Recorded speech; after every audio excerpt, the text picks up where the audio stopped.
Yes guys, muraho neza. Kaze, karibu.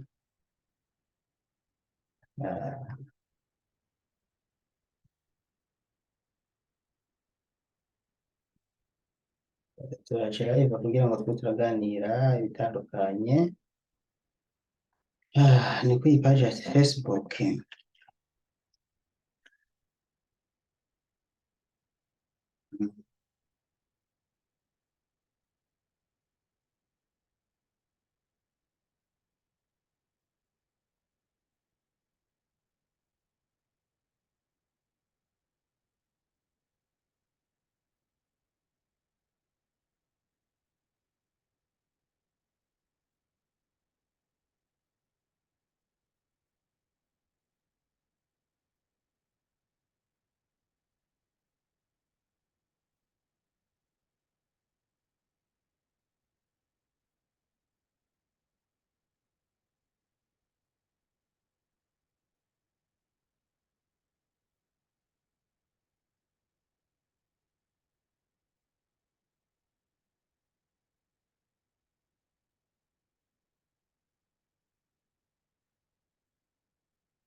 Ndabaramukije.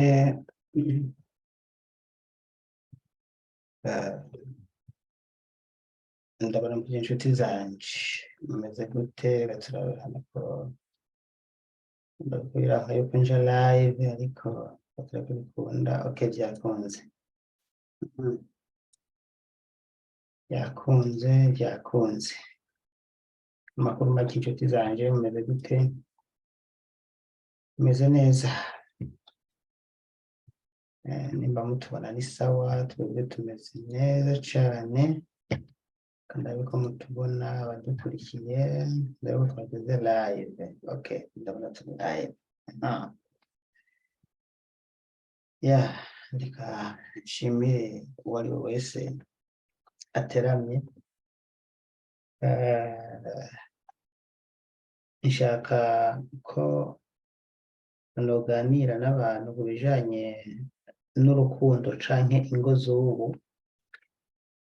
Nk'uko mubibona navuze ati kuki ingo z'ubu z'abubakanye zibomoka ku bwinshi. Intumbero y'ikiganiro n'ijoro ry'abakundanye. Tugomba gusangira ibiganiro binyuranye, kumbura n'ivyo nama nzakora nk'uko bisanzwe. Hano hari uruhande rwo kubigisha ibijanye no kwiyungunganya mu guca amafaranga kuri YouTube canke kuri Facebook.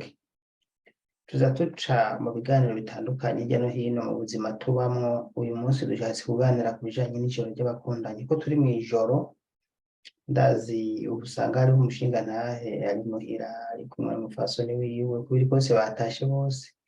Murumva ko ari umwanya mwiza wo kuganira ibintu nk'ibi. N'amasaha ya 5:00 mu masaha mu Burundi, kubiri kose ntawe ukiri mu karere. Nibo bakiri mu karere mu gahinga atarataha natahe. Aya n'amasaha yo gutaha ku bashingantahe bateramye banywa agacupa, banywa akavinya ahantu gutya. Aya n'amasaha yo gutaha. Nashatse ko turabira hamwe rero igituma ingo z'ubu zibomoka cane ku bwinshi, hanyuma ndabasangiza ka experience gatoya. Mugabo kandi ndabaha na invitation hano, ndiko ndayikopiya kugira ngo ushaka yinjiremwo muri Zoom dusangire ikiganiro. Uko bikorwa ndayipestingamo link ngaha, ndakwereka ati ingo injira, hanyuma ushobore kwifatanya natwe. Ndiko ndakopiya link, mwihangane ndabahe rien canke link komusa ukeneye kwinjira havuga ngo twamwemereye. Okay, ngo iyi sawa, link ngiyi ushaka gufyonda ko gusa ukaca winjira. Iherana n'iki kiganiro nyene uzinjira kwejo ntazo ntibizokunda. Lien ngwiyi. Igituma nzanye ikiganiro umuntu umwe yavuze ati Mr. Daniel, wewe urakunda guhanura ku bintu by'abantu bakora amakosa canke bitwara nabi, ati mugabo kandi hariho n'ikindi kibazo usanga dufise ngaha mu Burundi cane ku ngo n'imiryango, aho usanga ingo z'ubu zibomoka ku bwinshi. Ati none ibibazo nk'ibi biva kuki? Ibibazo nk'ibi biva kuki? Hari amakuru nabonye mu minsi iheze bavuga amadivorce yabaye mu mwaka uheze, mu myaka 2 iheze. Divorce zabaye ugasanga abantu batarabyarana n'umwana umwe babyaranye rimwe n'abatarabyarana mu mwaka umwe 2 ugasanga benshi baragize divorce. Imbere zango za kera zo ugasanga abantu baracubatse, abenshi bagaca bibaza ati none biva kuki kugira ngo umuntu yubake ukwezi kumwe umwaka umwe hanyuma ace yahukana yagize na mariage yananditswe muri commune hanyuma bagaceza kugira divorce no bubakanye, biva kuki? Nasangiza ka experience gakeya uko kubusanzwe andehora bya biganiro nkunda kubigisha, ariko hariho n'ibyingo n'imiryango nkunda kuganira. Ndagira n'abatumire n'uwo bishaka n'ubuyo mpamagara ashaka kanyandikira nkazo mu kiganiro tukaza turigisha dukebura abarundi. So kimwe mu bintu bikuru bituma ingo z'ubu zitarama canke ingo z'ubu zitagira umushimamo na mutoya, ibintu vyaramagera. Ihangane ngeze microphone.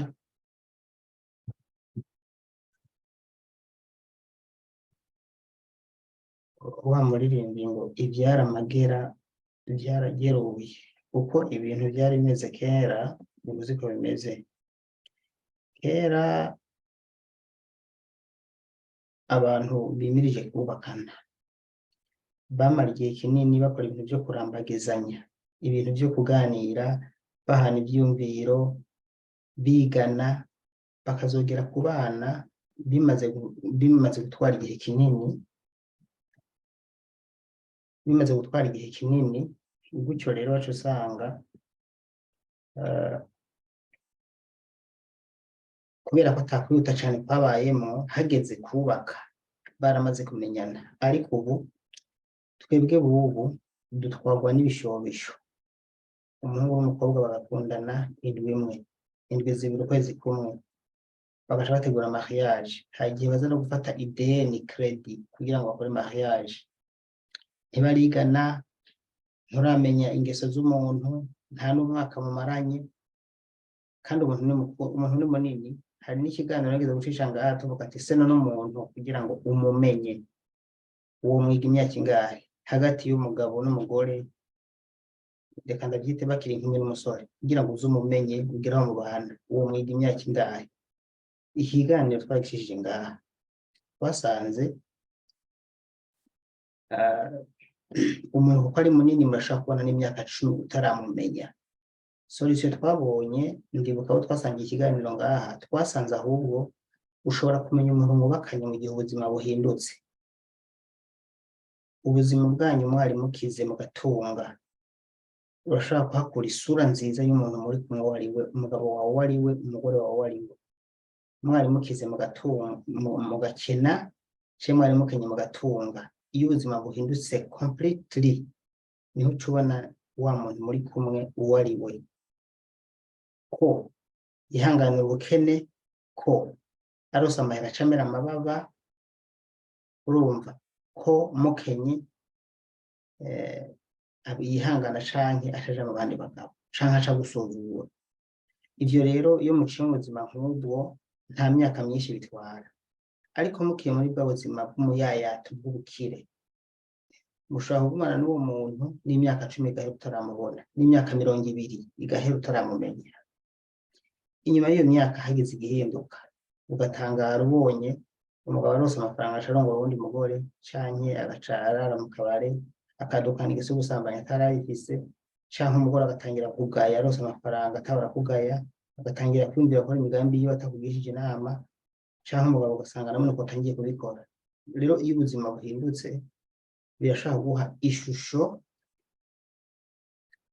guha ishusho y'umuntu muri kumwe, ariko ubuzima butarahinduka ntushobora kumenya umuntu muri kumwe, ntibishoboka. Ariko baravuga gutya ukavuga ati urabeshe, nyaboneka imyaka 2-3 birakwiye kuba umenya umuntu, ariko jewe ndakubwiza ukuri, ndiko ndabasangiza experience y'ibintu nzi maze kubona.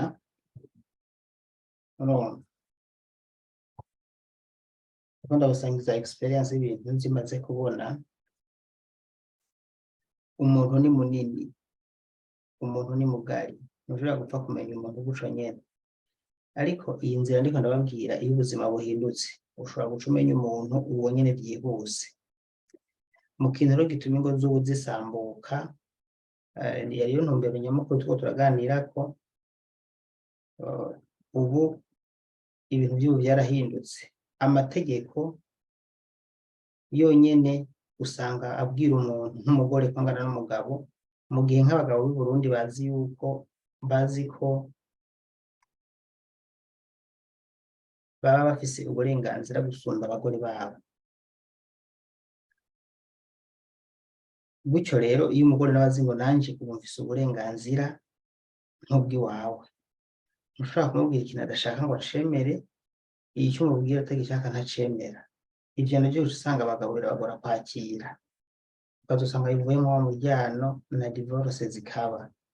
Niyo mpamvu uzosanga ubu ingo z'ubu sizirya za kera. Ingo za kera zararama, wasanga bubakanye bumaranye imyaka myinshi bagasazana, ugasanga babayeho bubakanye bubahana, ugasanga umugabo reka tuvuge n'ibindi bintu tuze no ku mico y'abarundi n'abarundikazi. Kera hariho ukuntu imico ko yari itunganije, abagore barubaha abagabo cane, ariko uko igisirimu kiza canke iterambere bagatangira kumva ko bafise naho uburenganzira bungana bw'abagabo, usanga ca cyubahiro abagabo bamenyereye batakikibona. Bakubwira ngo abase ya kera ntaryoha mu bitaro. Umugabo nawe n'umwe yakuze abona se wiwe nyina bimugirira, akafata nje kumva n'ivyo mbona nabona mama agirira papa ko atabingirira, ko yamuzanira ikintu akamuhesha amaboko yose, mugo je ko mbona nzanira akampereza gutya, canke kumpamagara akifata gutya ngo ahe nakawe kuno. Kandi kera mama yarahamagara papa akagira gutya akanyenyekera, haje abashitsi yicara hariya agatekereza, ariko bahagarara akavuga ameze gutya. Umva ibintu byahindutse uko imico igisirimu twagiyemo cyahinduye ibintu byinshi, cyahinduye imico, bice bituma akaranga gatakara. Uko twari dupanze kera ubu siko tugipanze. Ndafise experience zitandukanye, ariko ico nababwira shusho nuko uko igisirimu kiza niko natwe tubihomberamo, uko iterambere riza niko twe natwe tubihomberamo. Ntugire ngo iterambere rije ngo dutera imbere, iterambere ritujemo twe dutera inyuma, kuko ndazi neza kandi ndemeza ko ibintu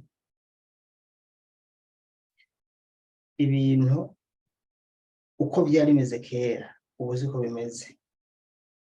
Ibi ndazi kutompaririza, uhereye ku buzima, imibereho n'imibereho navuze ko ishobora gutuma abantu bahinduka canke bajyana. Kera abantu bararima bakabakimbura, ugasanga nk'udufaranga dukeya turatunze umuryango, ariko ubu usanga umugabo ashaka ngo nanje ngo reka nze kunywa agacupa mu bandi bagabo, kandi ugasanga rya cupa nyoye n'amahera menshi aciye atuma mu rugo hasigara ikirohori, ugasanga bya bisirimu bariko bifuza gutunga za amatelefone agezweho canke kuba mu buzima bwiza, ibyo byose ugasanga bisize igihengeri mu rugo, ugasanga kenshi kutumvikana biva ngaho. So ibintu ni byinshi rero ubu bituma ingo z'ubu zitubakika neza nk'uko kera byari bimeze. Ariko solution, hari abantu bakunda kuvuga ngo Imana imbere, ngo byiza gusenga Imana, ngo kugirira iki, gusenga twese turabyemera, ariko ugiye gusenga byakuraniye gutunganya ibyawe mu rugo ni nko guta umwanya wawe, kuko gusenga ntibishobora guca bikubakira urugo mu gihe wenyine byakuraniye kwiyubakira.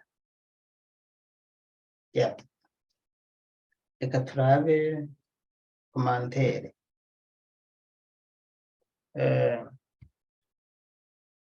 Ngo ni ijoro ry'iki Daniel?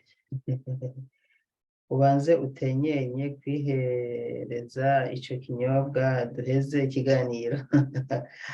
Uriko urihereza n'agacupa ndake amarura meeting ID.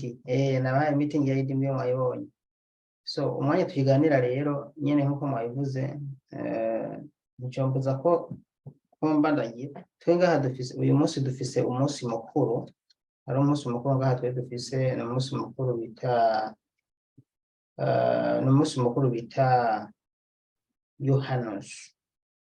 Ni umunsi abantu nyene baserebura bakanywa, nk'ubu no hanze ni umunsi utira haguma habona abantu atari bake baraserebura, baratembera, abandi bakanywa, abandi bakaenjoyinga, nyene baravyumva nawe. So nanje rero ngomba ndanywa nyene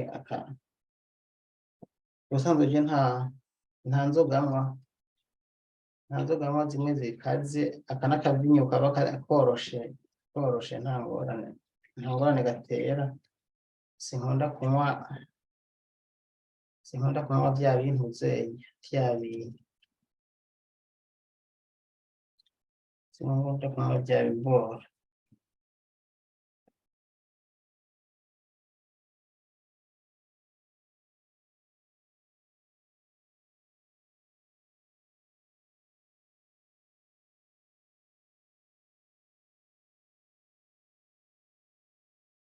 Ntimugire ubwoba.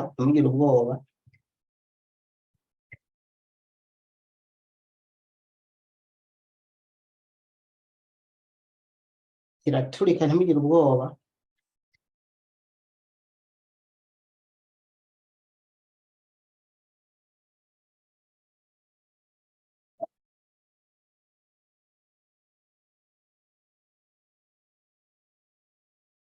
Okay. Tuko tuganira ku bijanye rero n'ubuzima abantu bakera babamwo n'ubwabo babamwo, ntabwo busa na gatoya, kuko kera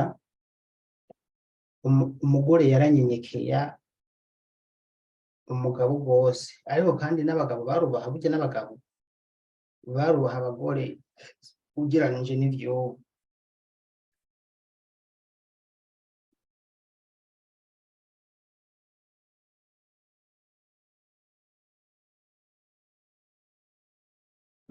So rero hariho umuntu yigeze kumbwira ati, none mu rugo womenya gute ko umuntu mubana mu rugo yahindutse? Iki kibazo nubwo gifise ikindi kifishurira ngaha nyene. Nshira muri groupe hano, ndabona umuntu yavuze hano,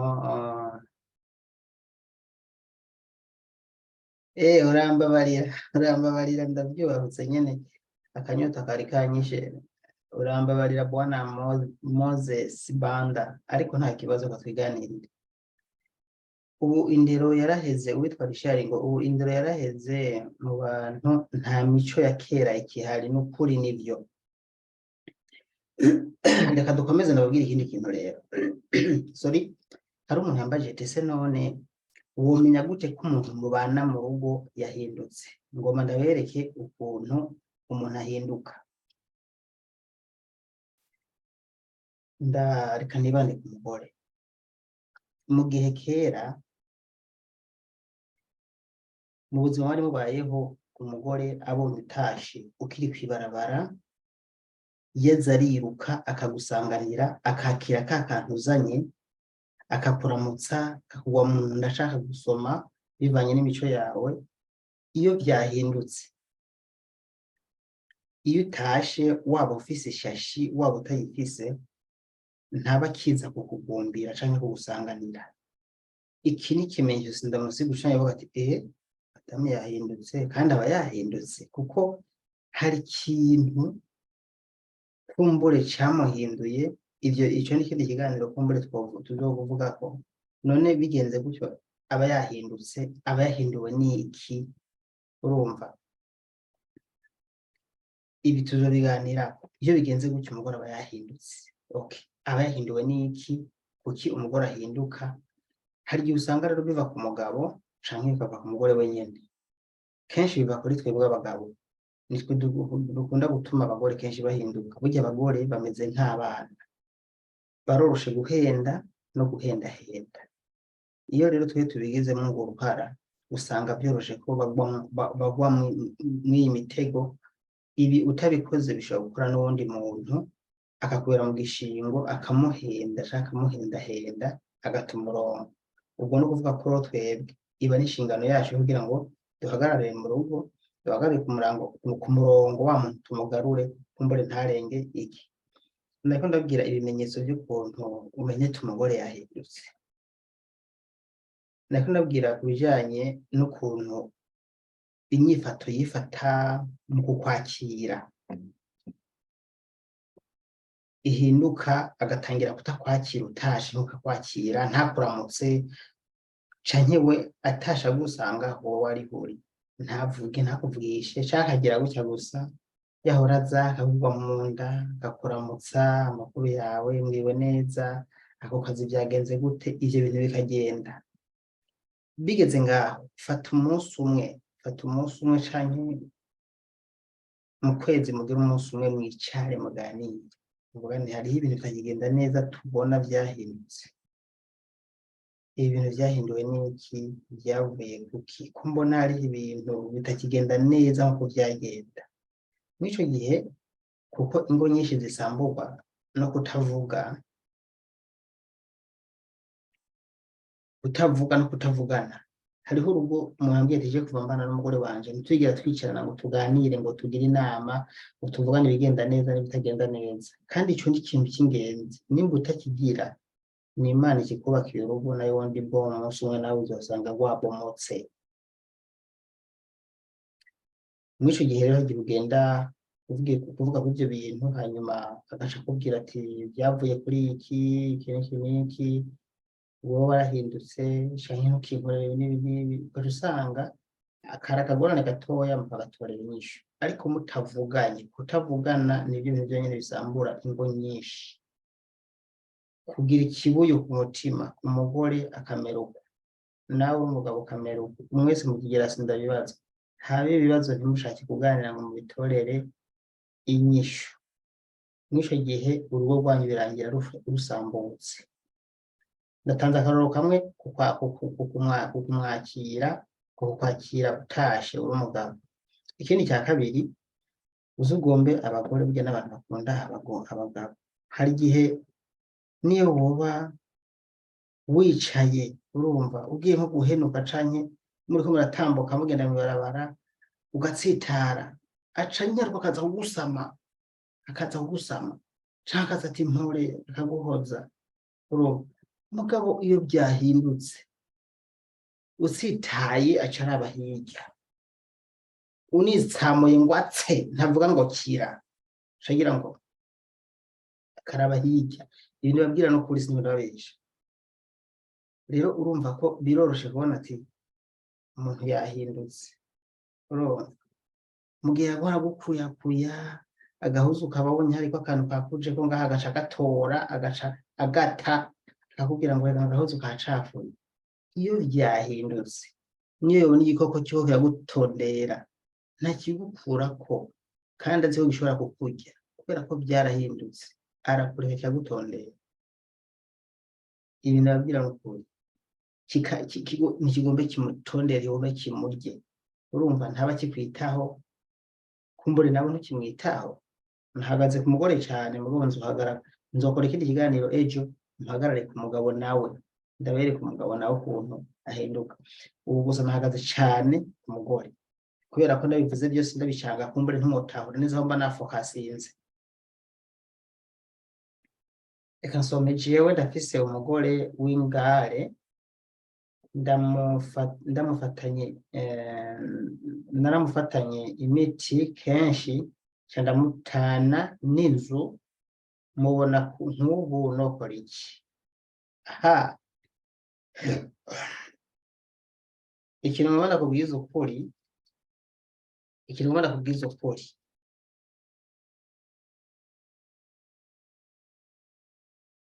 ndabwiza ukuri, umugore atangiye kugendera mu miti kubaka biba byamunaniye. Ushobora guhamagara kuri ya WhatsApp yacu nawe ndashobora kumwitaba, reka ndayishyire imbere yanje.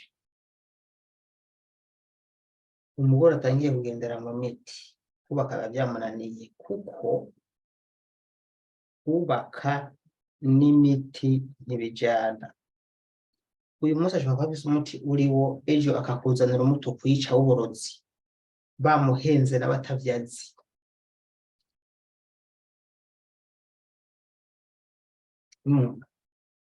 Bakamuhenda nawe atavyazi, agaca kuzanira ibintu bikwica, ngo bamuhaye mukundanya, ngo bamuhaye umuti utuma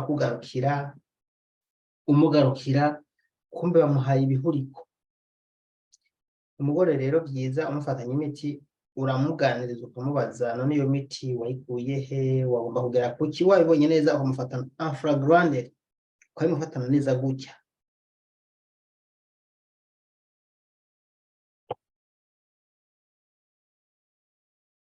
Mwicariki umubazi, iyo miti yayikuye he, yafise imbere yihe? Hari usanga ari bijuju ngo numukundanye, ahubwo uce umwigako cyane kuruta uko wamwigaho. Ico no guhanura imiti iyo ubonye ibaye myinshi canke ukabona ushobora kumererwa nabi, imiti ntiyubaka, uwo mugore ushobora kumureka ku neza no kuri. Sindiko ndabasamburira urugo oya, ariko niko nabwira nk'umuhanuzi. Ubonye umugore agendera mu miti byanse ko yihanura, ushobora kumuheba ku neza yawe, kuko ashobora kurangira kwisha atanabishaka. Shaka guhindura ikijuju, urumva abantu aho ibibwana, abahimizi hayimbwa y'ingurube, ibintu by'iki hano ibyo nakuvuga, ibintu byica ngo nibyo bituma ucuba intama. Ariko no mukiraba imigenzo mwigenza imbere y'abagore y'abanyu, ntimuhave mukora ibintu bituma biyumvira kubazanira iyi miti kubera kumva ukuntu mubafashe. Hari undi muntu avuze ngo burya umugore ni nk'ishugwe risaba ko uguma urivomera kugira ntiryume canke ngo rikabe, kuko iyo utamuba hafi ngo umuhe umwanya mwishimane aguture, ibibazo afise birangira aguciye inyuma. Of course ukuno kuri. Hariho abantu bavuga ngo twe turakenye, ngo bijya bintu ngo bikora ngo abantu ngo bafise ngo uburyo ngo nabo baja kwishima, ngo nabo bazabigira iki. Je ndazi abantu bagenda ahantu bakicara bifitiye amafaranga yo kunywa fanta imwe imwe gusa, bagenda bakicara ahantu bakayinywa, bayiheza bakitahira mu rugo rwabo. Mw'ico gihe ico bikungura bo babikoze wowe umugabo mu rugo, umugore abona ko muri bwa bushobozi bukeya bwanyu utashatse umwanya ugombye gusohoka, utagombye gusohokana n'uyundi, kuko abagore bo baguma bazi yuko iyo utamusohokanye ufise uwundi muntu usohokana. Ni gake bashobora kwizera neza yuko wewe ushobora kubaho utamusohokana ata n'uwundi muntu ufise usohokana. Ni gutyo rero mu bushobozi bukeya bwanyu ntuze witwaze ngo je ngo nta buryo ufise, ngo nta bushobozi ufise bwo gusohokana umugore. oya ibihumbi 10 mashobora kugenda ahantu bugenda n'amaguru mutipakiza mukicara ukamugura ifanta zibiri nawe zibiri mugaca mugura n'inyama zibiri mugaca mutaha muba mwasohotse ngaho n'ukuri nta bintu byinshi birenga ngaho muza kugira ariko rero ibi kuko abagore babikunda iyo utabikoze kenshi birangira abonye yuko utamwitaho utamukunda iyo n'abandi bantu basohoka abagabo basohokana abagore arapane kwerekeje umugabo wanje atasohokana hariho n'abatita ku bukene bwanyu batita ku bukene bwanyu. Ikindi kintu nabwira abagabo ni kudahisha abagore banyu ubutunzi mufise kuko iyo umuhisha niyo ukenye ntabimenya aguma abaza ngo urafise ibyo ufise. Hariho abantu bagira ingeso yo kunyegeza abo babana ubutunzi, abagabo bakanyegeza abagore bakanyegeza abagabo. Bijya ni bibi kuko navyo nyene birasambura urugo kuko iyo ukenye iyo habayemo agakena ntibimenyekana hagati yanyu kubera ko mutafashe wa mwanya wo kwerekana igihe mwari mubifise umva ari muba mwavyiteye. So rero erekana ubutunzi bwanyu ko bungana niyo twari dukeya mutwerekane mwese icyo kintu mugihurizeko neza mumenye ko ivyo umwe afise n'ubundi abizi. Ndumva niyo nama nabagira. Hari umuntu ngaho ariko arambana ariko aranyandikira ariko ndavuze ngo ndiko ndakumva bavyita ibihuriko twahanuwe kenshi birananirana. Umwe avuga ko yafatanye umukenyezi wiwe imiti yavuze ngo ni ibihuriko ngo ubahanuwe kenshi birananirana urumva ko byarangiye amufashe kandi asharamuheba. Rero mon frère Jean Claude, imiti ni ikintu kibi. Iyo ubonye udashobora kuyikontorora neza mu rugo rwawe, udashobora kontorora umugore ngo yihanure, uramureka, nibyo byiza kandi amahoro ababonetse. Kandi n'uwo mugore nimba ariko aranyumva amenye agifise iyo ngeso y'imiti ko atahazoba. Imiti irasambura ntiyubaka, iranatituka niyo umuntu ikamufata. Hari igihe imuhera ko yahora ari intama akagaruka ari intare agaca kwica kubera ko uwamutabatanze. Rero imiti muyireke ntiyubaka. Reka nisomere izindi komantere. Mu rugo bisaba ko habaho ikiyago hagati y'umugore n'umugabo. Yes, mu rugo bisaba ko haba ikiyago hagati y'umugore n'umugabo, of course, kuko iyo kitabaye ntimumenya aho ibintu byapfiriye canke ntimumenya aho mukosora canke aho ibintu bigomba gupfira niyo bitarapfa.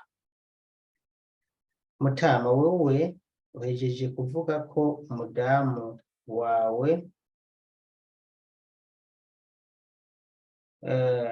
arikarisha wa wundi yavuga ko afatanye imiti umugore wiwe bafatanye imiti. Ico nobivuga ko ntabwo ngomba guhengama, oya, banza urabe imvo zatumye yokora ikintu nk'ico, ko rimwe na rimwe hari aho usanga na twebwe abagabo tubifisemo uruhara. Uti gute? Ushobora kubona uri kumwe n'uwundi mwigeme canke umwanya agushakiye ntakuronke canke ugasanga ni iragiriri muri famiye yiwe. Ibi nukuri uvuze nkuko hari haba usanga hariyo mu miryango ngo itangishano, ugasanga ngo n'umukobwa arayitanga ngo na nyina ngo na inasenge.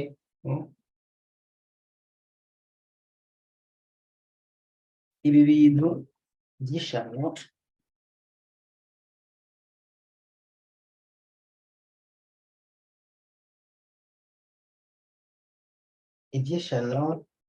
reka tubihuze n'imiti. Imiti nayo ni nk'ishano, ariko ntazi impanuro Moses avuze ati banza urabe yuko bitavuye kuri wewe kano kantu nubwo nanje ntakavuze ariko reka ndakagaruke. Kenshi nababwiye ko umugore ntakabikiriwe. Umugore n'umuntu ushira ku murongo, niyo muba mwashwanye n'ivyo mwapfuye mu kanya bikaba biheze. Urumva ko umugore ari umuntu mwiza, nta nzigo y'akazi kiragira. None nimba tuzi twemera neza yuko abagore ata nzigo y'akazi kirabagira, wumva uwo mufatana imiti ho kumushira ku murongo bigoye? Kumbure nimba nk'uko wabivuze ushaka kumaza icyayi mutumye ugasanga umwanya wamuha ntikiwumuha, canke wazanye umugore wa kabiri wamuharitse akanyana no kugira ngo akugarure. Aha rero nawe ushobora kubikosora muri ivyo bintu, hanyuma mugatorera inyishu ca kibazo mufitanye, kuko kenshi nta mugore mubanye neza yoza kurondera umuti anabigiye mu kiba ari ikijuju. Uwuja kurondera umuti ni uko hari ikintu agomba kugukorera gituma ugaruka, kandi hari n'abantu bavuga yuko uburyo umugore agiye kurondera umuti aba agukunda, kuko ngo utagukunda ntashobora kuja mu mafumu ngo arondere umuti kugira ngo ugaruke mu rugo.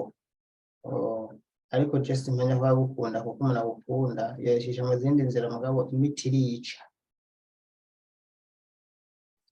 Rero uwo urikosora ukaraba ati vyavuye kuki, ubwo sindabifisemo uruhara nanje koko nimba agiye kundonderera imiti kugira ngo ngaruke, urumva naragiye kumbe wagije mu bandi bagore, uri mboregwa, usigaye waharitse, ugitara amafaranga, urumunebwe ntugikora, umuvunisha ibikorwa, warahinduye byose.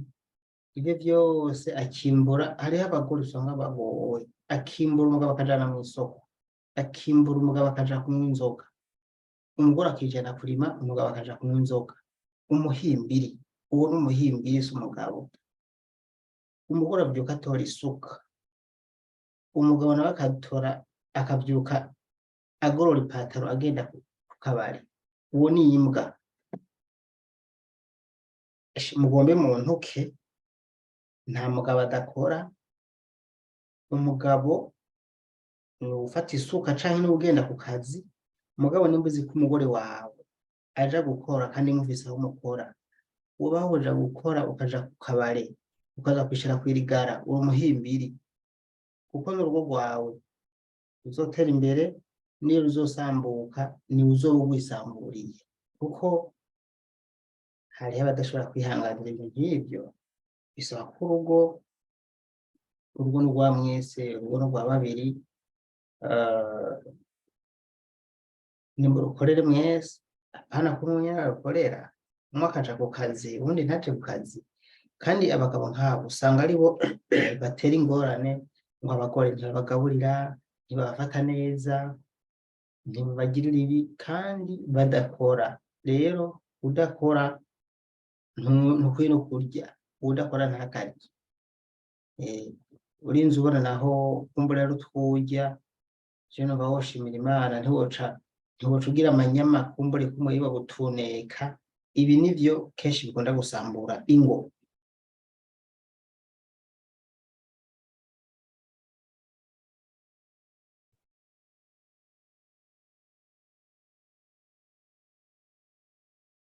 Ikindi nobabwira kwiki nyene kw'iyi point yuko ijanye nuko umugabo yobanza kwiraba akisuzuma yuko bitamuvako, nuko hari igihe iyo muvyumvikanye ko birangira musubiye gusubiza hamwe. Iyo wikosoye ugasanga musubije hamwe, bimwe vy'imiti bigahagarara. Rero abagore mugo mwiyumvira ivyo bintu murabireka, imiti ntiyubaka. Nta kindi numva novuga. Reka nce nsome ziri commentaire. Nukuri jewe numva umengo abagabo nibo bagoye. Keshi Theogene, keshi abagabo nibo bagoye. Theogene Miburo ati nukuri jewe numva umengo abagabo nibo bagoye. Nibyo, kenshi nibo bagoye. Abagore bo kenshi babishakira kubaka, ni gake umugore ashobora kuva muhira ashobora gusambura urugo rwiwe umubaniye neza, ni gake n'ukuri. kiretse iyo habaye cya kintu babwira c'uko ubuzima buhindutse, kuko bwo bashira ku munzane, hari igihe buhindutse hariho ushobora kubisiporta n'ubundi bica byonona, hari ushobora kwihanganira ubukene canke ubutunzi buje. Ubu rero ibi ndiko ndavuga ntibimuraba kuko ntari muraba, mugabo wowe uri muraba kubera ko we nawe urimwo, uri umwe mu badashobora kwihanganira ivyo bintu. Jean Claude Ndayiragije ati aspi jewe ntabwo ndamuca inyuma cango suicide, ahubwo ni ingeso bafise mu muryango wabo, narakoranije n'umuryango biranka, ahubwo ni ingeso bafise. Bon, ngaho rero nimba uzi ko wewe ubona ata kintu wokosora, ho haravyemera, niko utatubwiye ko navyemera. Ega hariho n'uwifatana akaguma yihakana. Nimba vyemera aca ababwira ko yayizaniye iki, yaje gukora iki. Iki bari kukivuga no muri commentaire tukakimenye, kitubwire yayizaniye iki imiti, yaraje gukora iki. Aha naco iyi niyo kivuga turamenya ico tuvuga, mugabo akansi uraheba. Imiti ntiyubaka kuko ashobora no kukwica mu byo atazi. Emmanuel Banda ati umugore ntimuzokine, iyo mukena arakugaya canke iyo mukenye arakugaya. Umugore ntuzokine, iyo mukenye arakugaya, iyo mukena arakugaya, niko yanditse. Uno Emmanuel Banda, si bose Emmanuel, hariho abagore niyo mukenye babyihanganira, ariko nakubwiye iyo bibaye bije binyuranye n'ibyo n'ubuzima mwahoramo, niho ushobora kubona ngo wa mugore aragayana canke arubaha, kuko aciye akugaya bisigura ko ariko ubuzima bwahindutse, n'ubundi yariyorobetse canke yarabayeho neza, yarabeshejweho neza n'ubuzima abayemwo. Uwo rero nta rukundo aba afise, aba ari babandi nk'abandi bose, babakunda ubukize bariho. Hariho n'ubuca guheba akigira akaja ku bandi, ibi birazwi. Tubandanye na commentaire ya Moses Banda Janu ati hari ico mudahanura urugo rw'abantu, hari ico mudatahura. Urugo rwubakwa n'ibintu bibiri, ica mbere ni ikiyago, kabiri ni ugusenga. Ego kuyaga ndavyemera, no gusenga ndavyemera, ariko gusenga nubwo ndavyemera ntigikwiye, kuko hari n'abapasiteri basengera n'abandi, apana gusenga gusa usanga ingo zabo zarase. Mugabo vraiment burya umuntu asenga hari igihe usanga afise itandukaniro n'umuntu adasenga. Hariho usenga bikamwinjira n'ubusenga bikamushinyura amatwi. Aho rero ntitwari tuvuga ngo ubusenga, twovuga ngo abasenga ntacyo bamaze ngo tubacire imanza. Mugabo gusa reka tuvuze ko hariho abasenga mu manyanga, mu bubeshi.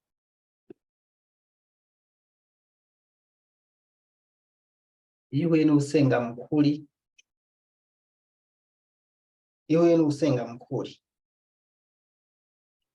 ni nk'iyo uhuye n'ubusenga mu manyanga. Ibintu bibiri byose usanga bitangaje, usanga yarabaye mubi agaheza, canke ubusenga mukuru ugasanga ari mwiza agaheza. Theogene kandi bura ati hama jewe nari narasavye munshira muri groupe, kuko hajewe vyarase. Ni nimero izi nzobashiramwo ngorane, reka nzobashiramo reka ndabahe WhatsApp. Okay, WhatsApp uyifise nayiguhe ngaho muri commentaire, hanyuma unyandikire ndagushiramo, kuko ngaha sindayikuraho kuko ni live, kandi nshobora kuva live sinze gusoma commentaire kuko ndiko ndazisoma ubu.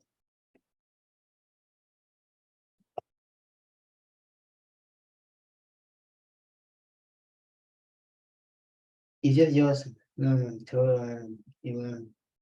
Emmanuel, ivyo vyose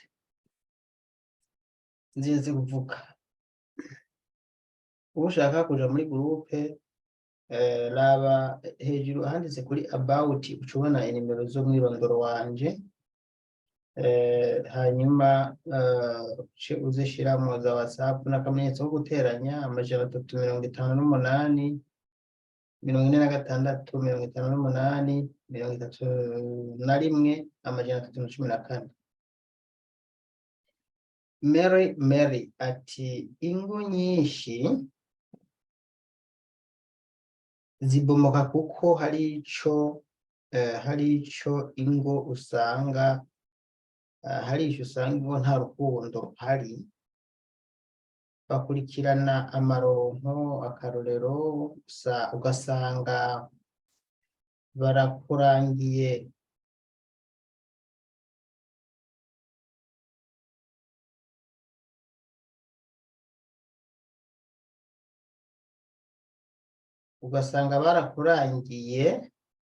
ugashima utishimiye, ugasanga urukundo ntago wahabaye na gato, ngo bararuntayemwo.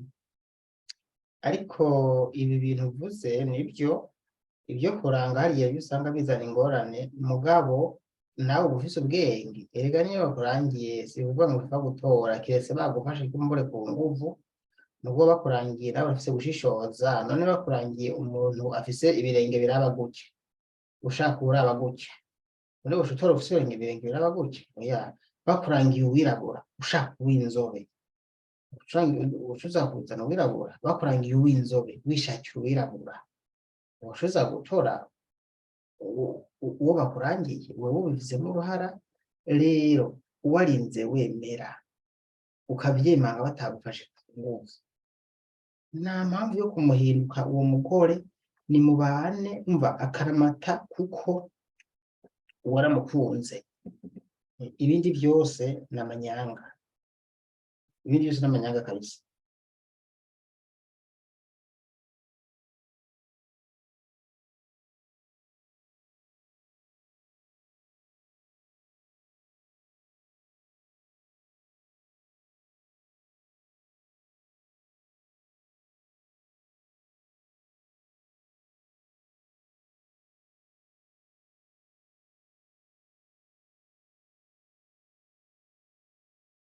Okay, reka dukomeze tusabe commentaire. Ivyo tuma uwitwa Carte Irankunda ati ivyo tuma ingo zubaka neza ni byinshi, ariko icambere ni uko yaba umugabo canke umugore bose bahana agaciro, bakaganira ivy'urugo. Alright, iyo ibi bitabaye nk'uku, reka turabe ko n'abandi ayisomye neza ivy'urugo. Yes, ni ukuri iki nico Irankunda uvuze. Akenshi usanga mw'ibihe turimwo hariho abagomba kwigungana ibintu ku ruhande rwabo. Ibi rero bice bituma abafasha babo, kubera ko batagomba kumenya bajya abandi badashaka ko bamenya ibyabo, nabo baca bagira iyindi mipango inyuranye ni yabo nabo, kuko nabo bamaze guhishwa ibyo mu rugo. Rero urugo ni babiri nk'uko bivuze. Iki ni ikintu gikomeye cyane cyo kumvikana muri byose, muganira. Ubu usanga umugabo avuga ngo ni kingi, ugasanga aheshije ibintu byose umugore, agashaka no umugore avuye guhemba agaca amuhereza amafaranga, cyangwa avuye gukora yarimye yimbuye aca amuha amafaranga. umugabo agomba kubika amafaranga neza mu rugo rwiwe canke agomba kugira akazoza mu gihe mutarajana kuri banki canke atari mufise yaha umugore yabike. Umugore niyo banki ya mbere. Niba ufise umugore atari banki udashobora kubitsa amafaranga ngo yabike neza, warahomvye wararuguyemo. Umugore niyo banki ya mbere mu nzu ushobora kubitsa amafaranga akazogira icyo amara. Uyibikiye ushobora gutura abashida canke akabona ikintu ugira ukore, ariko umugore arabika neza. Jean Claude yagarutse Ndayiragije ati ingorane afise avuga ko ariyo kwina umwana, ariko nanje nkicara nkatena 2, 3, 4, 5 habura ko yina umwana, nkaca mbona ko ari amanyanga adasanzwe. Jewe rero ntababesha n'ingata narayimufatanye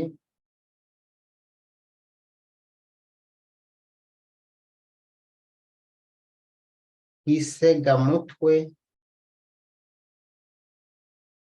umusego ku mutwe aho ndyama, nkaho nkawe mwovyifatamo gute? maze kuyifata nabimenyesheje imiryango, nta cavuyemo, ntaco yahinduye kabisa. Ndahanzwe mw'abagabo mwe, ni hatari narongoye igisigo c'umugore kabisa. Jean Claude niko zubakwa. Mugo nawe kugira ngo wiyahure akansi uraheba. Hari ibintu bidakinishwa. Wumvise mw'abagore mwe umugabo avuga kugira ngo nzokwica, ngo fendofe nzokwica, uwo mugabo uramuva ko wigire utarapfa. Wa mugabo we gufatana umugore imiti 2, 3, 4, 5 nkuko vyerekanye ngaha, nuko atanguva afise ugusumbya no kuvuga ngo nzokwica, nta kundi yobivuga. Rekana n'uwo wigire mukiri bazima, kuko uzohakura akarambaraye. Iyo umuntu ari ngaha aravuga ibintu ko vyumva, sikuvuga ko turasambura, ariko uvugiye ngaha no muri komantere n'abandi bovuga, umaze gufatana umugore imiti werekanye 1, 2, 3, 4, 5, werekanye 5 atigera yina uwo mwana, avuga yo kwina umwana, sha none wumva iba ari iki koko? Reka nshire agace abagore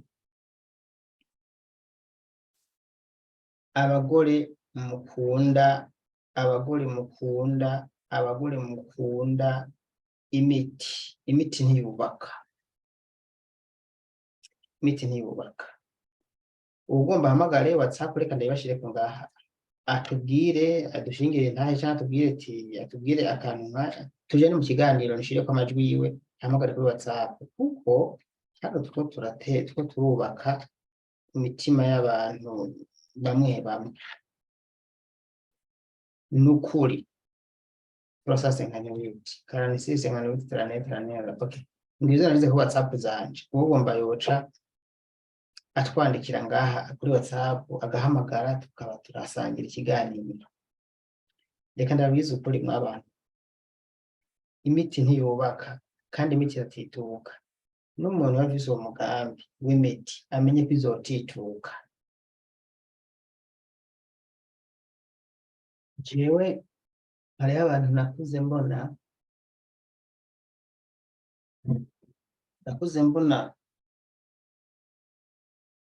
ewa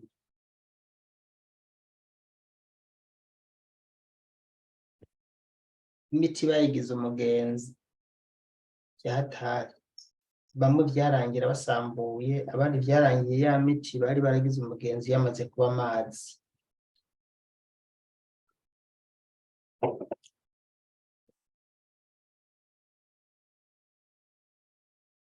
imbiti ntiyubaka. Emmanuel Banda ati ndababaze gato, mbega urukundo rubaho conzi coco abagore canke abakobwa bataraguhemukira ntiwomenya ko urukundo rubaho canke rutabaho, ariko jewe nta mukobwa azombesha ngo arankunda. Oya, Emmanuel ashobora kugukunda n'ukuri, hariho abantu bagukunda akagupfira mumaze kubana, niyo wokubita ukica akakumira ko ntimuvane, wumugereje mu rugo iwawe n'ukuri ntahave. Bariho bari mu rukundo rw'ukuri, bariho bakunda vya heyere. Hari umuntu ahamagaye, reka tumwumvirize.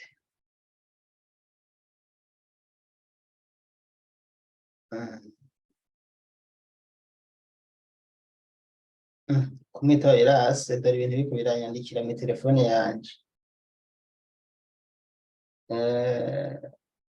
Reka turabe, hanyuma kwitaba biranse mugabo reka ngerageze ndakwitabe. Okay, birakunze. Birase byagenze gute ibintu ko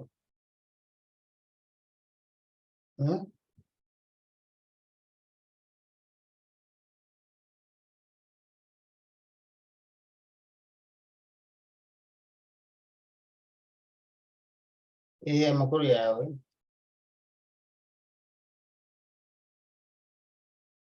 reka nongereze volume kugira ngo mbona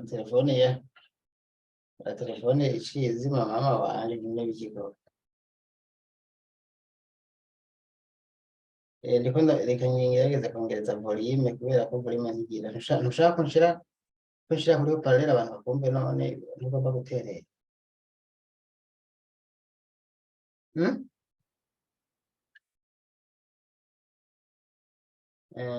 Nzi ko tubonye turi live, niyo mpamvu gusa ati ibintu n'ibigiko ko abantu banje. Okay, sawa. Amakuru yawe rero nawe tugomba guterera bivanye n'ikiganiro tuko turashikiriza.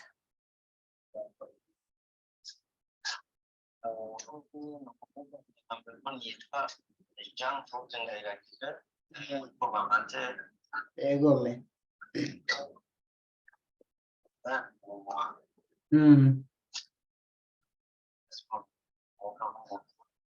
Ego.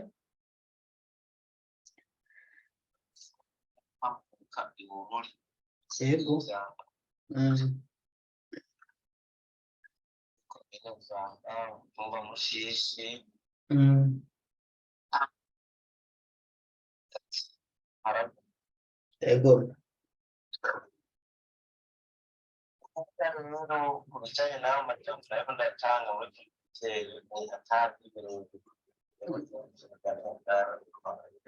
Vuga usohora ijwi, ni wewe uvuga yuko ufatanya madame wawe umiti. Cyanuza zo mu miryango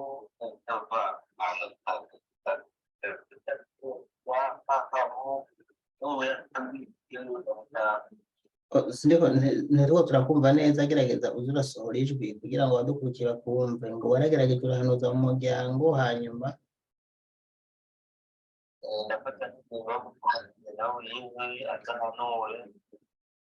yego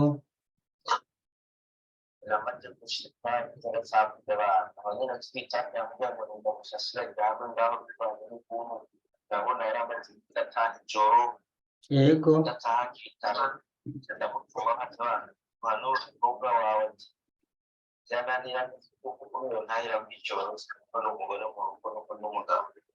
None yataye ijoro avuye he?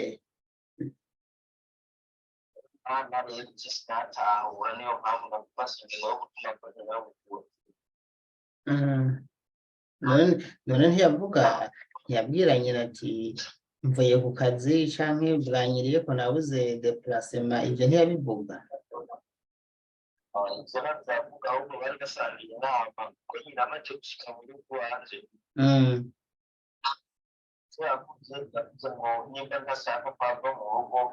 unamusharinda kutakuta kusima sasa ya kwa jambo kusikitika mbona kuna watu none wewe nta kuntu basanga baga Jean Claude ari wewe uri mubi kumbure ugendera mu tundi dukobwa canke wonona ubutunzi bw'urugo ibintu nk'ivyo bigatuma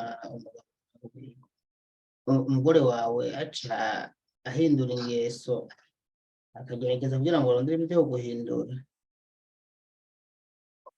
abikunze muri komantere ko James bitashira ahubwo no bari bakusira ko akanenge adasa umugabo wawe Ko gukoresha imiti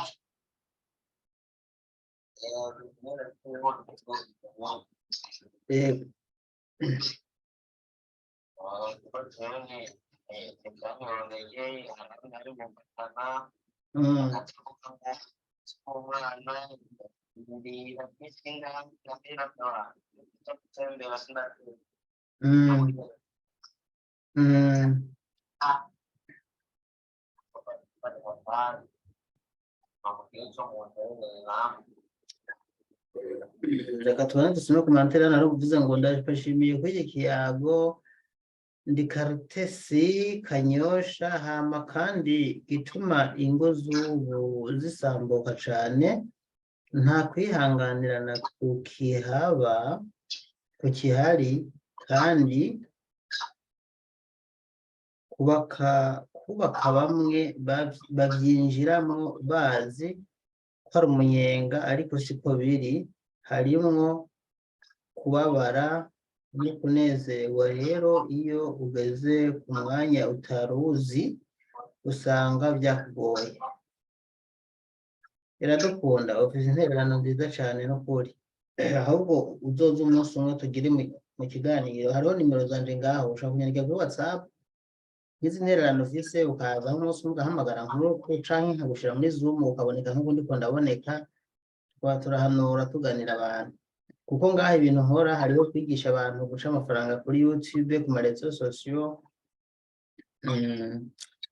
nkabigisha kwifondera imigambi gukoresha ama YouTube bagaca amafaranga nkabibigisha nkongera nkasha nabigisha ibintu by'ingo n'imiryango nk'uko canke tugana ibindi byumviro mu kubakebura kubigisha kurondera bajya basisagura ngo bari kubashira mu bya beri bya kina forever babwira ko ari bibi. Inyigisho zica ngaha n'inyigisho nyinshi cyane ntiduhengama muri makeya no guhanura nibyo dukora rero nawe urahawe ikaze. Wowe uruvuze ati rero waje ngaha kugira ngo Jean Claude niwe mvuga ngo kugira ngo tukugire inama. Je navuze none ubuvugana ubu ntimubana mu nzu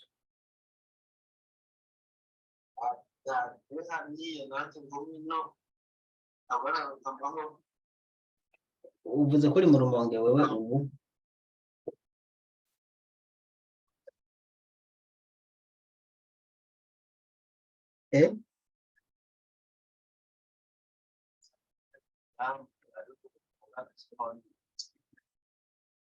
urazi rero ikintu wokora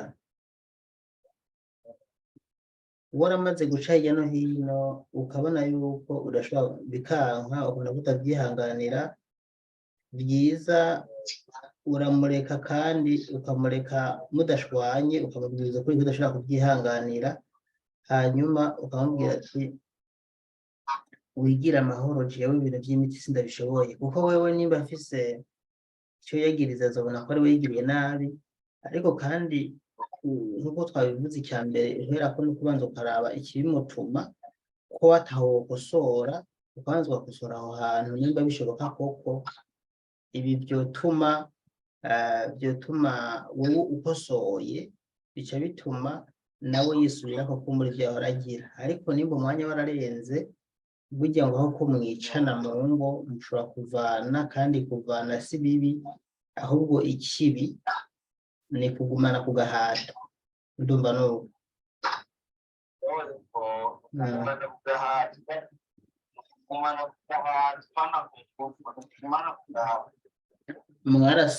mwarasinyiranye nk'umugore n'umugabo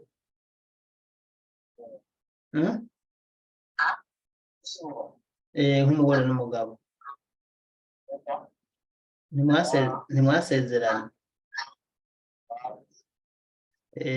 nuko ubwo usanga ariko aguha n'umuti kugira ngo wemere muje gusezerana erega n'ibyo utabikoze biratuma umugore arondera ugiye gushaka umurongo uje gusezerana iyo wavyanse nabo byaramunaniye niba ari inama bamubwiye baramuhatse kabisa nuko rero ubwo wubaka uko iyo byanse aho ko mwicana muregera abantu bahanura usanse mukagenda mu butungane naho nyine mukabivuga hanyuma bakabatandukanya ku neza atabara riguye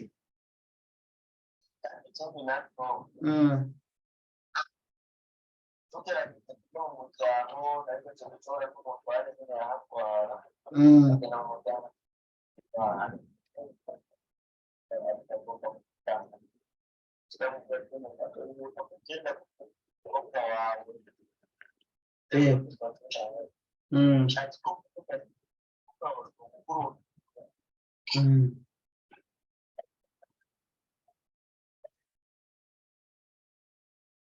amajwi yawe ntameze neza na gatoya turatobora niki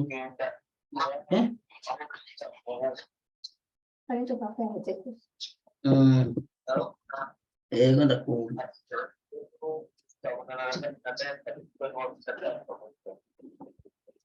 mukabona ndatabukwe n'ubu bita databuse ndabyumva neza kandi burya n'abantu ntibabyumva nimba nanjye ntabyumva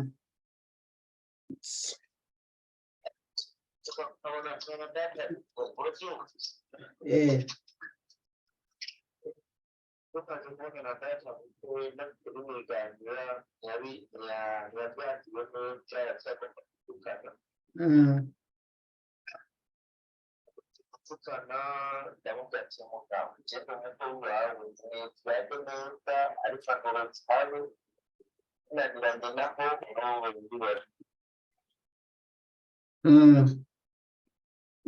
baje kuvuga acavuga ndetse umugabo cyo umukobwa wawe ubona yamukurengetse acanyishura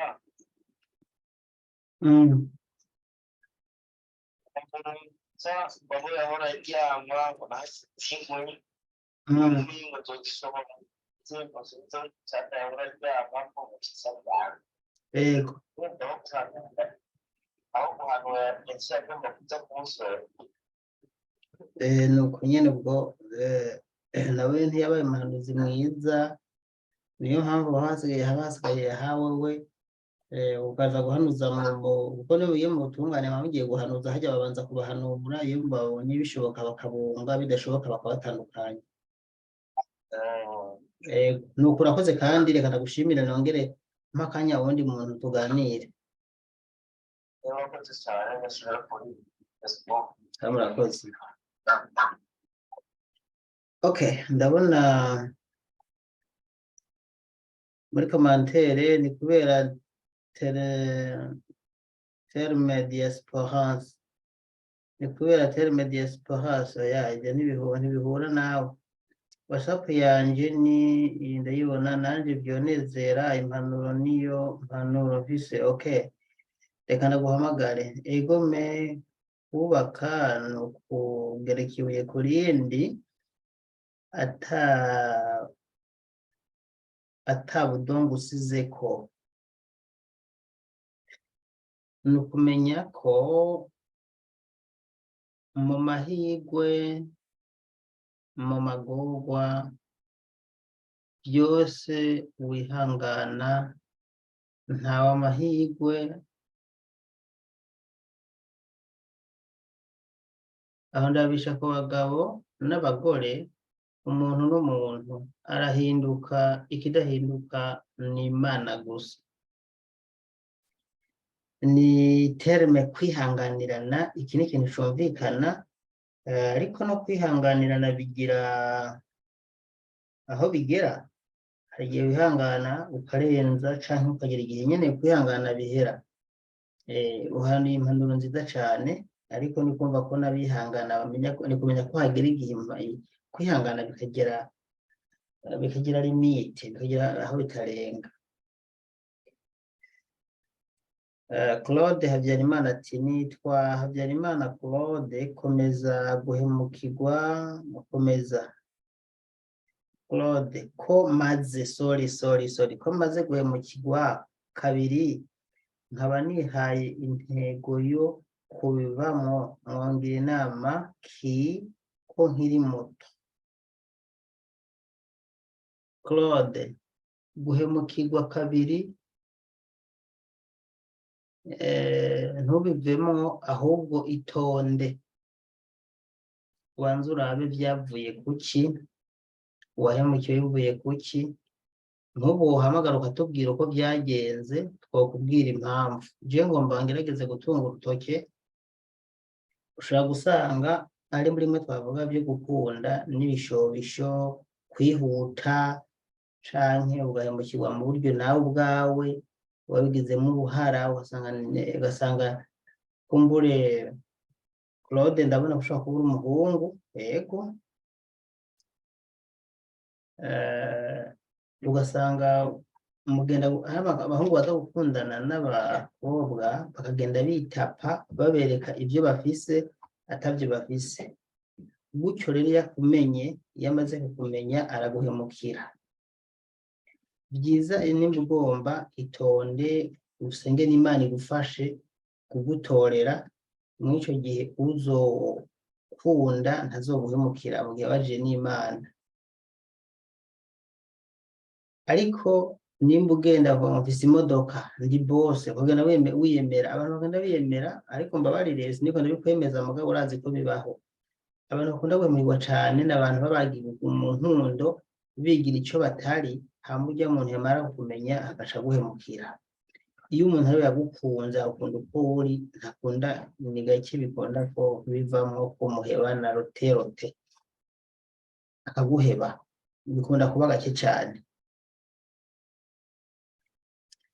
Nico Claude Mazina ati ihangane nkanje niko bimeze, hejuru ngo nta kidashoboka. Uwo ni Gilbert, ngo nta kidashobokera Imana no kugira inama no kugira, ije ahantu ubanza usuzume ko ari wewe bivako, nuko ari umugore wawe, usanze ari wewe ucuhindura, ugasanga ari umugore wawe, ufata umwanya wo gusenga Imana nihindura umuntu, izogutabara.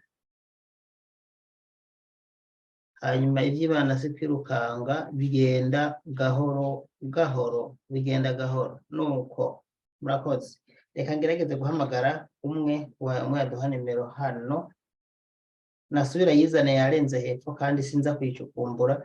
Umwe yaduha nimero nimba kiri ku murongo, twongere nimero yawe hano tuguhamagare, twongera akanimero kawe tuguhamagare n'ukuri, gashireko akanimero kawe hejuru.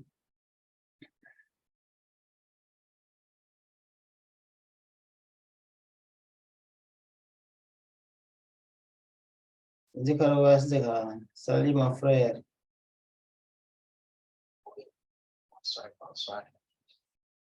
Ushaka kukubaza ibiganiro byose gutanga ku bijanye na peri area solution growth na management yuko koso. Tena chaka kwa kujanya hivi management ko nagerageza ugasanga kwambiye match nyinshi ugasanga ushije imwe gusa ajya nawe ushaka kubika kimeze gute, ugasanga nk'inshuro zikanda zirenga zikishana ushaka imwe gusa, ukindi bacho na friends hada kushima gusa ariko tukiwe na zitano hanyuma ndawushimwe eske ya awari zinegeje cyane barafashanse bakibo cyane ubu yasansi ya kandi suye kujya muri Google usanga score ari ingene ya gutabuje, usanga ari ingene urubira umuco wawe. Reka nakwishura kuko numvise audio ndi live, ibi nagize by'ibiganiro bya 1xbet canke Berry n'ibindi bya Global Emotions, ibi byo kurondera amafaranga online, jewe nabikoze nko kubavunira akagohe yuko ari ibintu bibi ku busanzwe, bijya n'ibintu novuga akamari. Niki byerekana nuko iyo bikinye urumva ukuntu bigenda. Hajya rero hariho ukuntu baba babikoze, amafaranga bapara canke batigirako, amafaranga baba bashizemo bajya abantu babicuruza bijya bintu, kubera ko hatsinda bake, urumva ko ntashobora gutsinda benshi, hatsinda bake, niyo mpamvu amafaranga benshi bahomba hakunguka bakeya. Rero n'akamari, ugombye gukina akamari uzi ugakina nko gukina akamari ukunguka canke ugahomba, mugabo gusa ikintu nababujije kujamwo, ntimuze muje mvuga ngo mugiye kunguka, oya, uzuvuga ngo ngiye gukina akamari nunguke canke mpombe, ariko mugo guhomba ubigire 70, 80 canke 90%, kunguka ubigire 10% canke n'imiburi kabaye kenshi 20%, kuko amajorite benshi barahomba, nawe urumva ko uburori ugatanga hano bwo guhomba si ubwo kunguka. Ndumva inyisho niyo, ariko kandi urazompamagara tuganire kwiyi nimero nyene ari ku murango. Murakoze.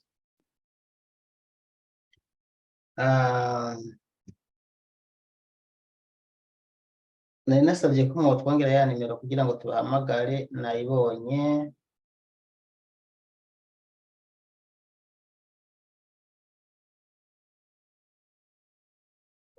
Nayibonye kabisa, reka ndayikubiteko. Kazina yitwa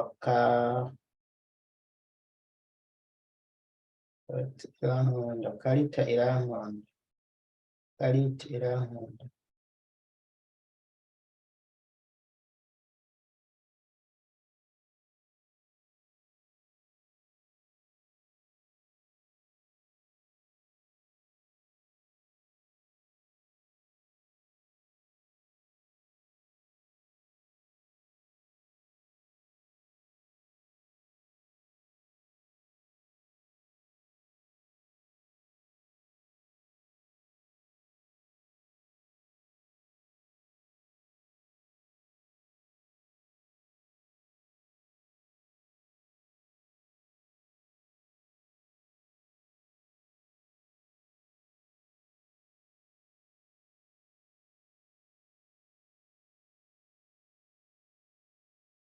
Sisi n'abantu benshi.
Okay, ndabona hashobora kwicaramo uwo mwanya, ariko sikiri mwaduhaye nimero ntaco ubona ejo no munsi. Nejo no munsi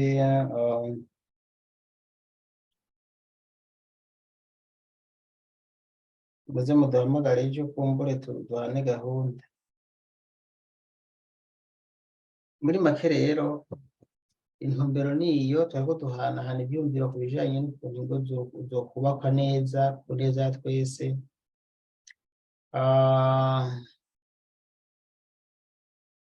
Niwogira icyo agomba ko tuganira kuri ibi bintu, iyo twandikira kuri nimero mubona inbox, hanyuma tugashobora gusangira gutyo ikiyago canke tukamugira inama mu bintu nk'ibi. Ndashimiye rero abantu mwese mwashoboye kubana natwe, ndabashimiye ndabakengurukiye, abari mu Burundi, abari hanze y'u Burundi, mwese muhezagirwe kandi mugire ijoro ryiza, ijoro ryiza ry'abakundana, ijoro ryiza mu ngo zanyu, Imana ibubakire. Nariko ndasezera mugomba na wa muntu ahamagaye. Alo, ni sawa sawa, wowe niwe turimo turaganira muri commentaire, bagomba uterere none ngo nshireko ho parallele. Turimo turaganira muri commentaire, bagomba uterere. Reka nshireho parallele, nuko rero ikiganiro wacyumvise n'ibyo turimo turaganira bavyumvise. Nako tuvugana ku bijanye n'ukuntu ingo z'ubu zibomagurika, hari uwajanye n'ivyumviro bijanye n'ivyamushikiye, ukuntu baguma afatana imiti umufasoni wiwe mu nshuro zirenga 5. Nawe watereye muri commentaire biranezera, ndavuga ati vyagize unahamagaye. Fatira ngaho rero. Rero mubisanzwe ingo ziragoye,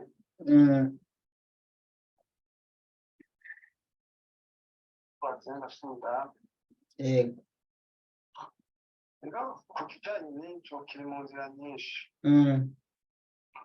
kuko abagabo hari abagabo usanga bafite ingeso mbi, asanga ahantu agiye aguma kwahuye n'udukobwa akaguma hege, umugore akaguma abibona ko aguma kwegana n'utundi dukobwa, bigaca bituma nawe arakara akavuga ati je ndabona aha hantu ndashobora kuhava canke nkahahomberamwo. Yego. Bigaca bimutera rero kumva yuko yogerageza uburyo bwose ashoboye kugira ngo yigarurire umugabo. Yego. Yego. Cyangwa bitaza no mu yindi nzira, ugasanga umugore arashobora kuba hari ibyo asaba umugabo kuja n'ivyambarwa canke akamusaba ibijanye n'imigambi yo mu rugo, akamubwira ati dukora uku n'uku n'uku, ariko ugaca usanga umugabo ivyo naho ariko abimubwira canke abimusaba kubimukorera, ugasanga umugabo ntavyumva, ahubwo ugaca usanga imigambi yiwe igizwe n'abandi bantu bo hanze, umugore wiwe atavyazi. Yego. Ivyo vyose rero biza gutuma umugore aba agira uwundi mutima, atuma yumva ko umenga yogerageza uburyo bwose ashoboye kugira ngo guhindure bishoboke ya migambi yiwe yose iwawe yose ayimenya. Yego. Canke yumve yuko yomugisha inama mu bintu vyose aba ariko arakora. Ibintu vyo mu rugo ni ibintu birebire cane,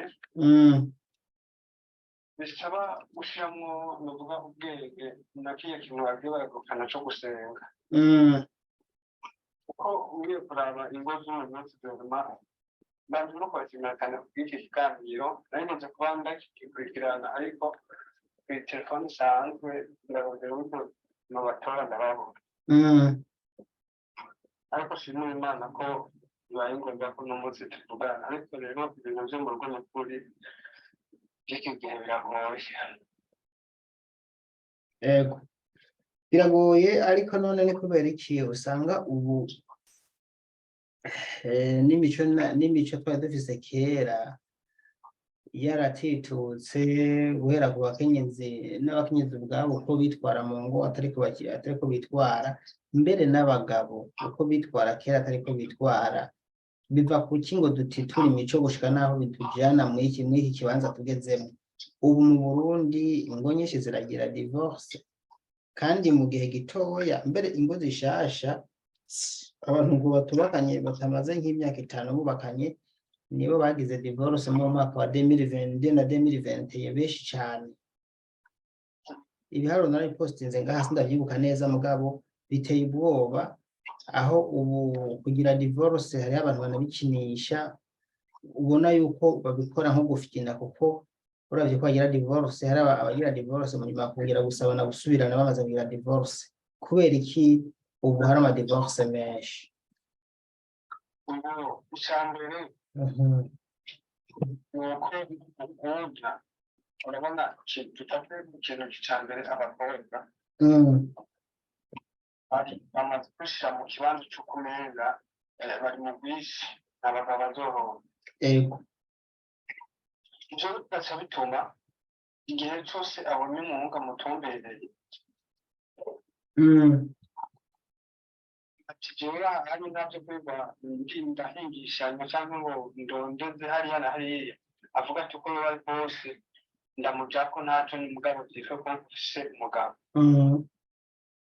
Ivyo iyo bimaze kuba bigenze uko, kandi ubu ni navyo nabo benshi baza kubaka muri ubwo buryo, bigaca bituma nta rukundo ruhari, nta kwiyumvanamo kwabayemwo, nta kwigana kwabayemwo, bigaza gutuma igihe bamaze kubana kwa guhararana canke kwa kubona vya bintu yamaze kubishikamwo ntaco uri buhindure, ntaco uri bugire, bigaca bituma habaho gutana kw'indero. Ego. Bigaca bituma rero ba bantu bumva ko umenga bovana ngo bagasambura. Ego. Ariko rero icari kiba gikwiye na cane cane kurya muntu yavuze ngo yarahemukiwe muri komantere ngo none ngo bagire ngo ko akiri muto akaba yihaye ingingo yo kubivamo. Ego. Rero n'ivyo kuvuga ko baba barahemukiwe ntibabe bagenda neza, barabe nuko ata mpamvu ziba zibariko canke atari impamvu y'Imana. Nk'akarorero rero umupfasoni Vese twarakundanye, tumaze gukundana ubundi imirimo yo kwanza i Bujumbura n'ubu niho ndi, ni ukuvuga twarakundana n'abandi. Turakundana rero uwo twari tuvuga ati by'ukuri umukobwa twarakundana kandi byari ibintu byiza cyane, kandi turi kumwe yaranyereka ko nkunda. Ni ukuvuga rero bimaze kugenda uko turavugana turapangana gahunda ndamubwira ati rero igisigaye mbona ko inzu umaze kuba ndayifite, nawe ukaba n'umukobwa kubona ukuze kandi turakora ibintu ari sawa, ikintu gisigaye ni uko njyana muhira iwanyu nanjye ukaza nkakwereka muhira iwacu kugira ngo ivyo tuvugana twese tubonane ko ari ukuri. Umukobwa yararushe kuba binyemerera, mugabo amaze kuduga nanjye nkaduga yaciye ankwega. Amaze kunkwega narababaye cyane, nk'uko mu ntara bariko barabivuga ndababara cyane, ndumva ko mbuze amahoro, ndavuga ati ibintu n'ibiki, ndabihebeye iki kizu nkaraba inzu ndiko ndagira ndayivamore ngire, ndababaye. Mugabo nagiye kumenya neza ko ari umugambi w'Imana mu nyuma, maze guca mbona ndose uwundi wa ruguru. Ego. Ukuvuga ngo wa ruguru twaciye dumubona nyuma y'umuhonye ambwira ivyo, ca turamenyana, tumaze kumenyana turaganira, turamara iminsi ibiri tuganira ata bintu by'urukundo turavugana, ari uguporopozanya ndamwumviriza nawe anyumviriza. Rero maze kumva ko ivyiyumviro vyiwe umenga birarashe, nanje kumva ivyanje birarashe, hava nyene turavugana ibintu bijanye n'urukundo. Twaciye tumara ikiringo c'imyaka ibiri turi kumwe dukundana, ari ruguru nanje ndiyo. Ego. Ndakumva cane. Ni ukuvuga rero bimaze kugenda uko kandi inyuma y'ibyo byose harabaye intambara zo kubona kumenga twovana, hakaza abantu baba bafise amahera kumusumbya bamurondera, bafise ibintu je kuri bo ndi nk'umuntu muto cane. Ariko kubera ko haba habaye ikintu c'urukundo, nta muntu n'umwe yigeze agira itandukanye n'uwundi. Abo n'ivyo nabo bandi nabo baraba neza bitonda canke barabe ko ivyo barimwo ari ibintu bifise barebe canke bifise akamaro kugira ngo bakingire ingo zabo. Ego. Nuko bimeze. Birumvikana uvuga ati ni ku ntumbero y'Imana, ati ubonye bigenze nk'uko ntiwoca urambirwa, ntiwoca wihebura, ati burya nta kintu kibera ubusa. Ati nanje byaranshikiye, wowe bivuze neza, ati kandi inyuma yo ko binshikiye hanyuma nkabyirengagiza, nararwanya urugamba ndarutsinda niko bivuze ati kandi uwo narose sinidoga ubwo ndumva ko we ngaho uwo muntu icyo cyumviro cawe cohindura benshi bakumva ko nabo bishoboka kumbure ababona abatabona yuko bishobora gushoboka.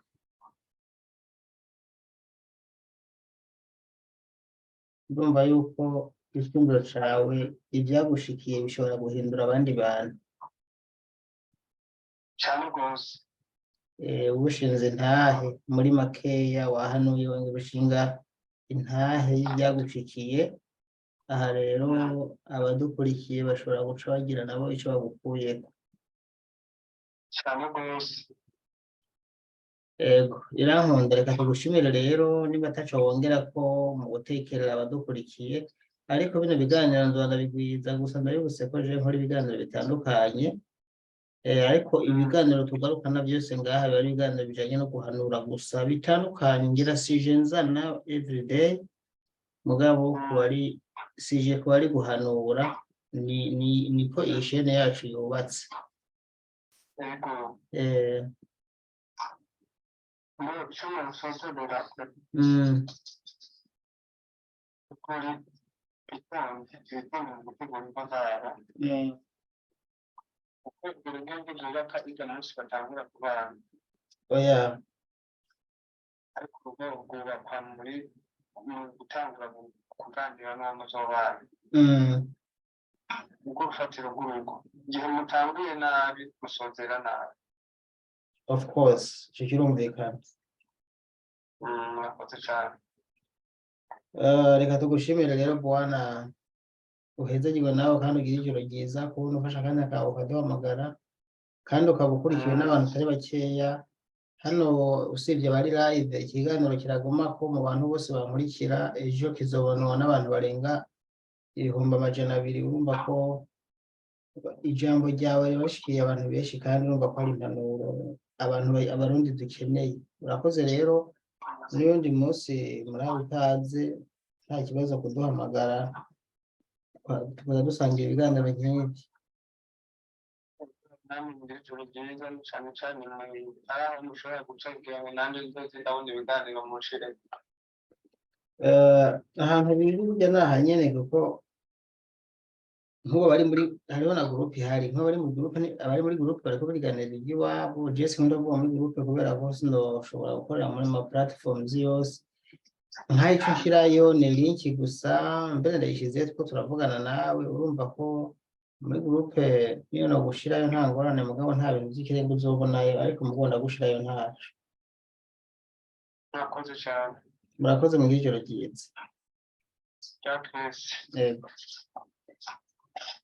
nuko murakoze n'abandi mudukurikiye rero mwumvise yuko hariho intahe nyinshi zirenze kandi benshi bagaruka kuri ca kintu tuzosubira ejo rero kandi abasezere ariko muri commentaire bavuze ngo mpaye ico kinyobwa wa mugabo we kandi ejo ndakeneye ko tuzovugana inbox kabiri hari ibyo nshaka tuzoganira yego kubera hari ijambo tuzoganira nta kibazo. Jean Claude Ndayiragije ikaze inbox ariko kuri WhatsApp inbox sinkunda kuganirayo byiza uraza kuri WhatsApp niho bimeze neza. Nuko rero ndashimiye mwese mwafashe akanya kanyu mukadukurikira abari mu Burundi n'abandi mutari mu Burundi ariko muri mu bihugu vyo hanze. Ego Imana ibarinde tuzosubira ejo mu kindi kiganiro ndazagutegura nuko bisanzwe ngira sije nzana sinabwira ngo tuzoganira kuri iki mugabo keshi biza bivanye n'ikintu runaka. Murakoze. Aye.